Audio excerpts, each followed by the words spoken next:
Saudara-saudariku yang terkasih, kita jumpa kembali di dalam kuliah kedua Kitab Hukum Kanonik atau Kitab Hukum Gereja. Pada kesempatan ini kita membahas satu kanon, yaitu Kanon 1055 paragraf pertama. Dalam topik ini saya menekankan kita membahas perkawinan sebagai perjanjian. Maka marilah kita ikuti pembelajaran ini. Tuhan memberkati.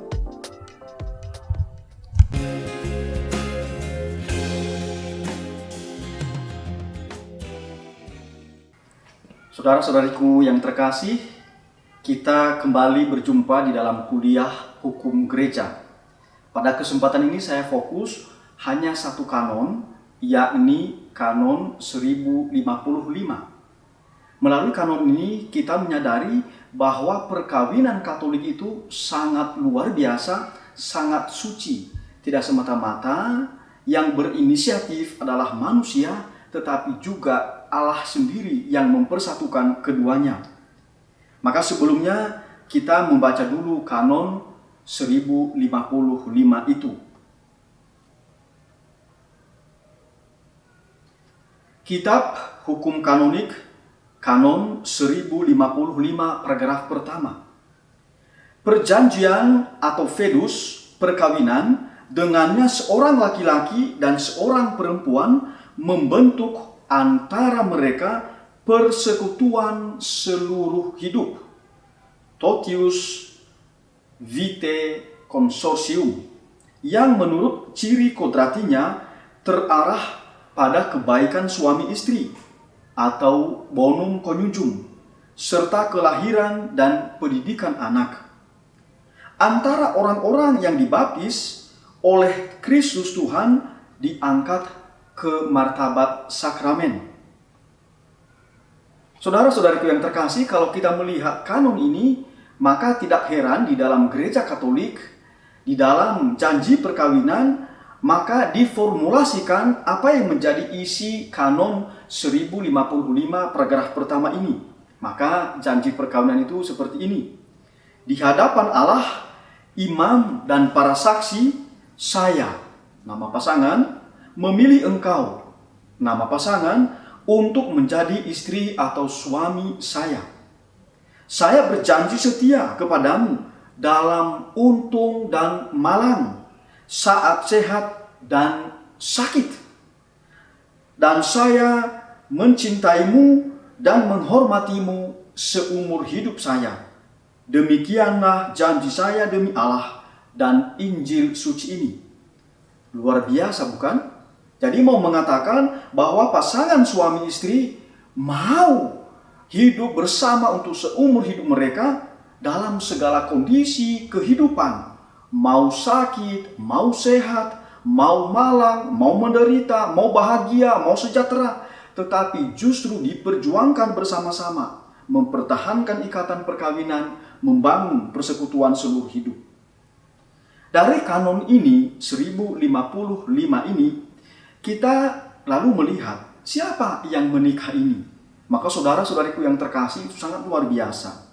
Pasangan suami istri adalah seorang laki-laki dan seorang perempuan. Tidak dikatakan seorang laki-laki dengan beberapa perempuan, atau sebaliknya, beberapa perempuan dengan seorang laki-laki, atau juga bukan beberapa perempuan dengan seorang laki-laki, atau beberapa laki-laki dengan seorang perempuan. Tidak, tetapi di sini ada prinsip monogami, prinsip unitas, satu laki-laki dengan seorang perempuan. Jadi dalam gereja Katolik tidak ada yang namanya prinsip poligami, tetapi sebaliknya prinsip monogami. Lalu ini juga mereka ini adalah gambar dan rupa Allah. Kita bisa melihat itu di dalam kitab Kejadian bab 1 ayat 26.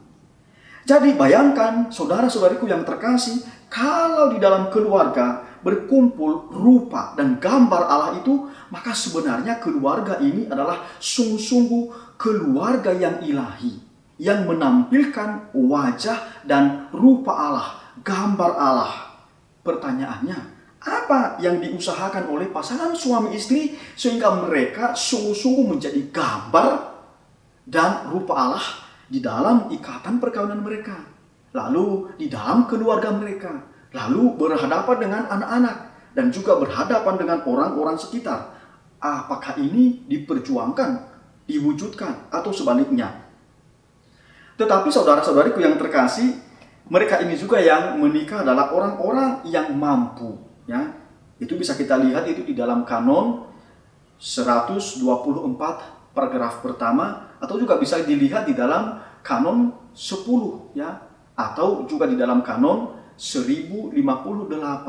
Jadi ada orang-orang yang memang dilarang oleh hukum. Walaupun mereka mampu untuk menikah, tetapi juga dilarang oleh hukum. Maka orang ini tentu saja tidak bisa menikah sah di dalam gereja Katolik.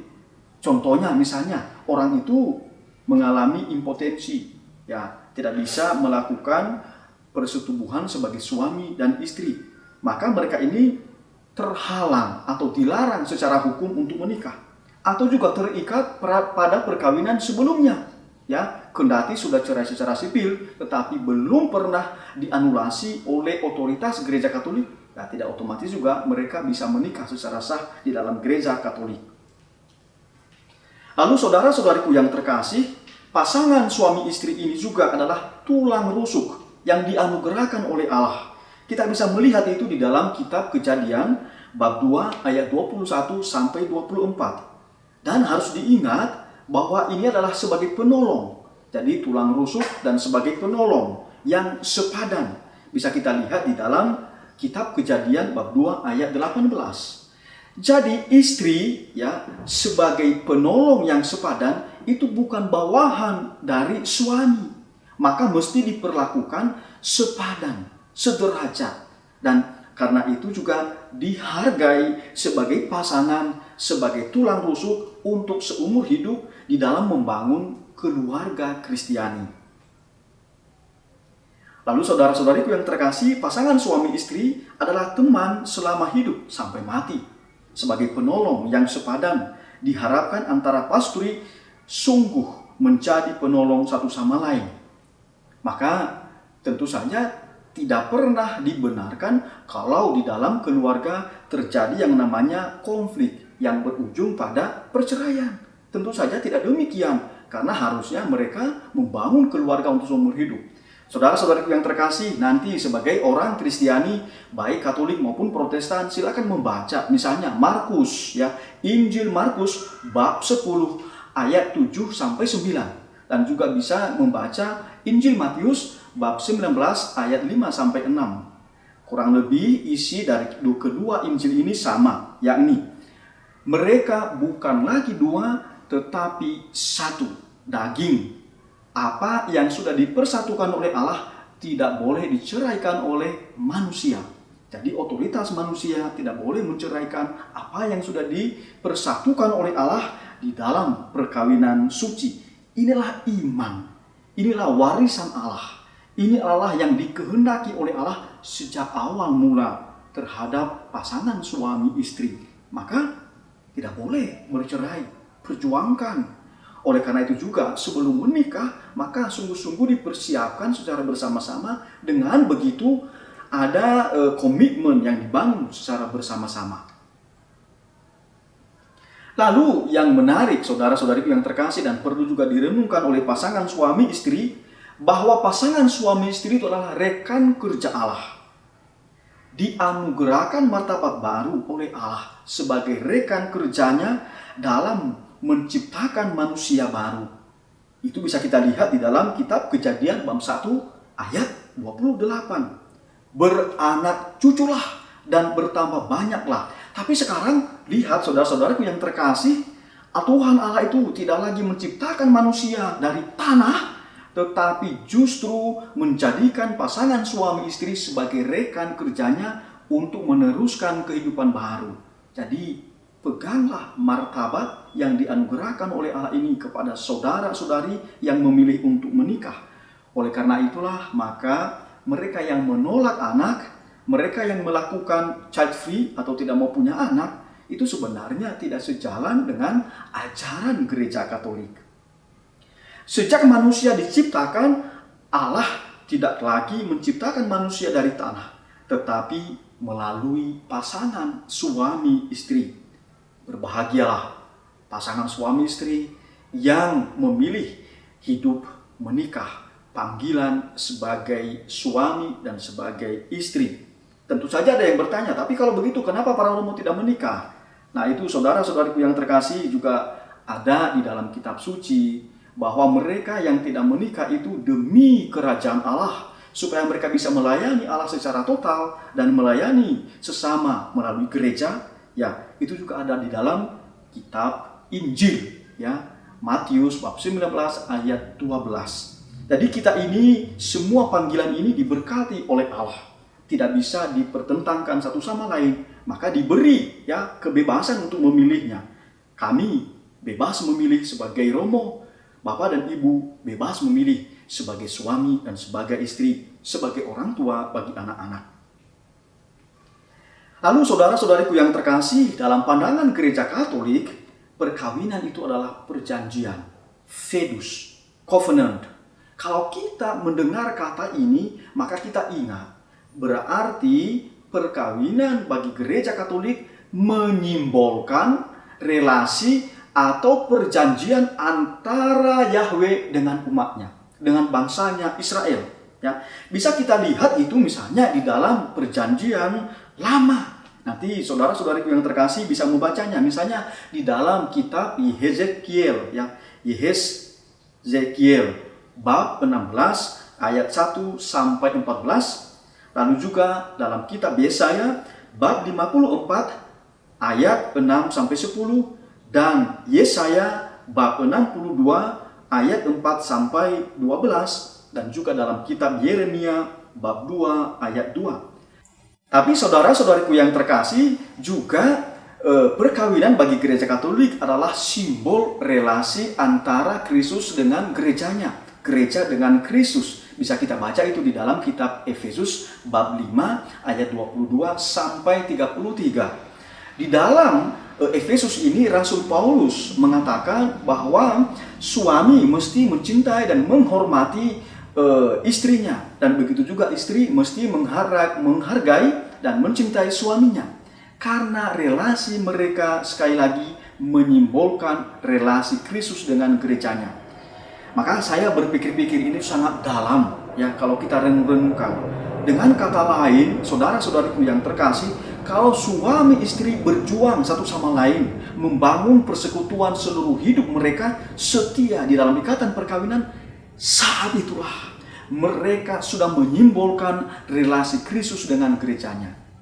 Maka sebenarnya saudara-saudariku yang terkasih, kalau kita bisa mengatakan, oh bagaimana kita melihat wujud Kristus di dalam hidup kita ini? Lihat keluarga, lihat suami dan istri yang setia di dalam ikatan perkawinan. Mengapa? Karena mereka setia membangun persekutuan di dalam ikatan perkawinan. Sama seperti Kristus dan gereja membangun kesetiaan di dalam relasi mereka. Ini luar biasa, saudara-saudariku yang terkasih.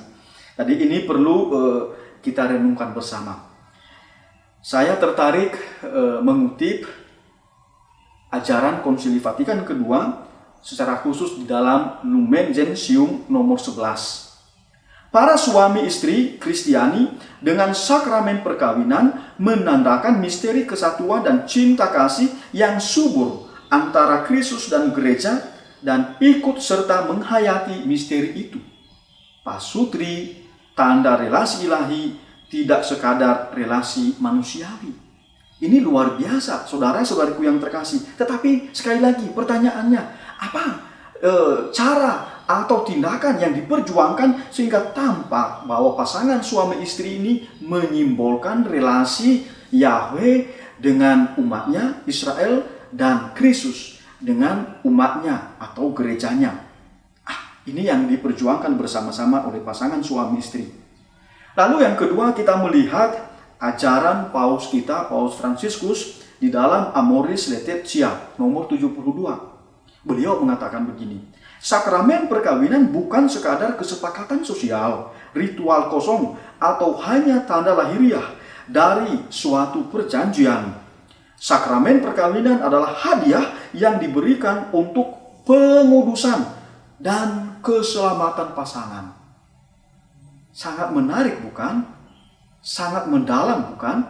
Jadi demi pengudusan dan keselamatan pasangan suami istri dan anggota keluarga yang ada di dalam rumah itu. Maka pertanyaan sekali lagi, saudara-saudariku yang terkasih, apakah melalui perkawinan ini saudara, baik suami maupun saudari, istri, apakah berjuang supaya Anda mencapai kekudusan itu dan juga pada akhirnya menggapai keselamatan? Dalam suatu kesempatan yang diulang-ulang oleh paus kita, juga di dalam dokumen-dokumen gereja, paus kita itu, Paus Fransiskus, selalu mengatakan, orang-orang Kristiani dapat mencapai kekudusan, tetapi dalam hal sederhana. Misalnya seorang ibu pergi ke pasar, dan di pasar itu dia bertemu dengan teman-temannya, lalu mulai ngerumpi mereka, lalu satu sama lain mulai bergosip. Ibu ini tidak mau bergosip, maka kata Paus Fransiskus, dia sudah satu langkah menuju pada kekudusan. Ketika dia kembali ke rumah, dia membawa banyak belanjaan, tapi bertemu dengan anaknya yang murung karena mungkin banyak masalah yang dia hadapi. Tetapi ibu ini mendampingi anaknya, mencintai anaknya, menyapa anaknya, memperhatikannya. Ibu ini sudah satu langkah menuju pada kekudusan. Pada sore hari datang suaminya dengan juga membawa sejumlah masalah. Karena ada beberapa di kantor yang punya masalah. Barangkali ada juga yang dipikirkan.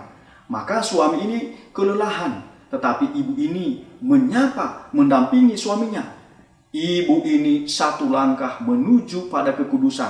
Saudara-saudariku yang terkasih, kekudusan pada akhirnya bisa digapai dan bisa diwujudkan di dalam kehidupan sehari-hari. Maka Bapak Paus Fransiskus menekankan, hei suami, kalau Anda menikah, hei istri, kalau Anda menikah, maka Anda bisa mencapai kekudusan dengan mempertahankan dan setia di dalam komitmen Anda kepada pasangan Anda. Mencintai suami, mencintai istri, dan mencintai anak-anak dan semua anggota keluarga, memperhatikan mereka. Ini adalah jalan kekudusan, jalan menuju pada keselamatan. Maka, saudara-saudariku yang terkasih, Paus kita, Paus Fransiskus, memberikan nasihat yang sangat bagus untuk kita dan untuk pasangan suami istri. Beliau mengatakan di dalam Amoris Laetitia nomor 325, tidak ada keluarga yang jatuh sempurna dari surga. Tetapi di dalam perkembangannya, pasti tahap demi tahap mereka saling mengembangkan diri satu sama lain. Dan karena begitu, mesti di antara mereka saling mengampuni satu sama lain. Dengan demikian, saudara-saudariku yang terkasih, keluarga itu menjadi tempat kehidupan bagi mereka. Menemukan bagaimana caranya supaya mereka saling mengampuni, dan dengan demikian mereka membangun keluarga Kristiani. Tadi Paus kita mengatakan demikian. Oleh karena itu, perlu dibangun di dalam diri kita, oh pasangan saya itu memang manusia biasa, tidak sempurna seperti yang saya idealkan. Oleh karena itu, kami saling melengkapi satu sama lain. Dengan begitu, perjuangan satu sama lain, Allah menyempurnakan apa yang menjadi kelemahan satu sama lain. Jadi, saudara-saudariku yang terkasih, perlu dibangun semangat Kristianitas di dalam membangun keluarga Kristiani. Seperti yang tertera di dalam kitab hukum kanonik. Misalnya, kanon 1063. Jadi perkawinan itu harus dibangun di dalam semangat Kristianitas. Apa itu? Membangun di dalam kesetiaan. Persekutuan hidup suami istri di dalam kesetiaan. Dan karena begitu harus saling mengampuni satu sama lain. Mencintai satu sama lain. Ketika jatuh, bangun kembali. Ketika konflik, harus diselesaikan secara bersama-sama. Nah, ini yang harus diperjuangkan di dalam perkawinan Katolik. Saudara-saudariku yang terkasih, sampai jumpa lagi. Karena saya akan membahas hal lain berkaitan dengan kanon 1055 ini. Ada banyak topik yang lain yang berkaitan dengan kanon ini. Misalnya seperti tujuan perkawinan, mengenai sakramentalitas perkawinan, dan selain sebagainya. Kita berjumpa pada kesempatan berikutnya. Tuhan memberkati.